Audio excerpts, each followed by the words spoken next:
Hello friends, welcome to Dr. Bone YouTube channel. Today we are going to talk about the topic teriparatide. What is teriparatide? Teriparatide is a synthetic parathyroid hormone. Let us see how parathyroid hormone works in our body. Then only it will be very easier for us to understand how the teriparatide works. So, parathyroid hormone is secreted by our parathyroid glands, which are two pairs in number, which is present posterior to our thyroid gland. And parathyroid hormone is secreted by our human body whenever there are less number of calcium levels in our human body, that is hypocalcemic condition.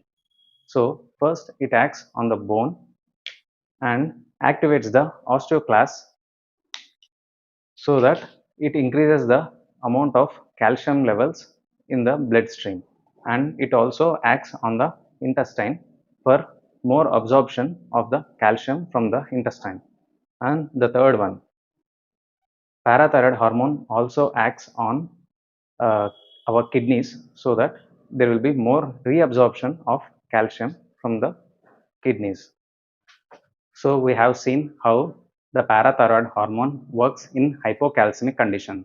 Now let us also know how the calcitonin acts in hypercalcemic condition. What is calcitonin? This calcitonin is synthesized by our thyroid gland whenever there is hypercalcemic condition, which almost activates osteoblastic condition and reduces the amount of calcium in our bloodstream. So the parathyroid hormone in a normal condition, that is where there is no hypercalcemia or hypocalcemic condition, it almost activates the bone formation.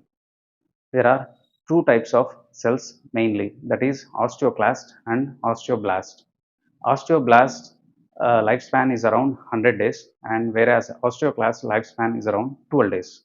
However, the production of osteoclast dependent on the rank ligand which is produced by the osteoblast.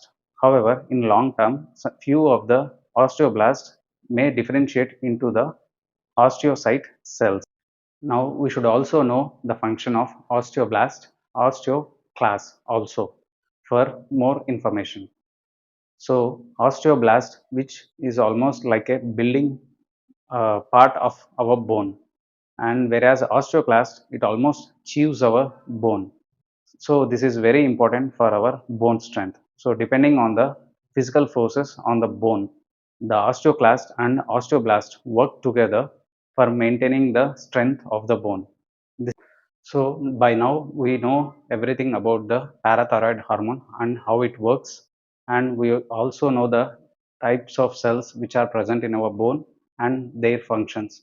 Now it is time for us to know how the teriparatide works. So now the teriparatide is almost like a parathyroid hormone, and which is synthetic.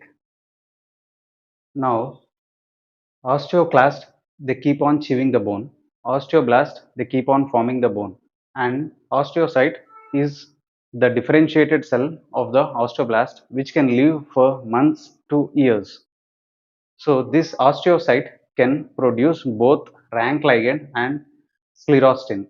And osteoblast also can activate the osteoclast by producing rank ligand, which can go and attach on the rank receptor of the precursor osteoclast cells. Now whenever the precursor osteoclast gets activated, they converts into osteoclast. The osteoclast can go and chew the bone or can destroy the bone. Now whenever the osteocyte produces the sclerostin, this sclerostin can go and stop the osteoblastic activity. So the teriparatide and romosozumab acts by blocking the sclerostin. Now, as we are discussing about these drugs, it is also time to know how the bisphosphonates and denosumab also works. First thing, so the bisphosphonates gets incorporated into the bone. Whenever the osteoclast try to chew away the bone, the bisphosphonates are toxic to osteoclast, and finally the osteoclast are going to be are going to die. And the estrogen also works on osteoclast, and whereas denosumab, how it acts is it goes and blocks the rank receptor, and finally it doesn't allow the rank ligand to fix on the rank receptor, and this is how all these drugs works. So by this you can see that bisphosphonates, estrogen, and denosumab, everybody, all these drugs are going to work by blocking osteoclast or osteoclast production. But whereas teriparatide or romosozumab will act only on sclerostin. Finally, when you block sclerostin, the osteoblastic activity increases, which means there is bone formation and which helps in osteoporosis condition. So let us see what are the indications for giving teriparatide injection. Teriparatide is mainly advised or approved to give in osteoporotic conditions, that is mainly seen in post-menopausal patients or elderly male patients, and it is advised in patients who has stress fractures or and atypical fractures, and to reduce the pain in patients or to mobilize the patients, and it has no role in acute fractures, delayed union, and non-union as per the recent studies. Now let us see how it can be administered. It can be administered subcutaneously, that is below our skin, as we give insulin injections, and the dosage which we are advising is 20 microgram for about 2 to 3 months in osteoporotic conditions who have fractures. So when is teriparatide injection is contraindicated?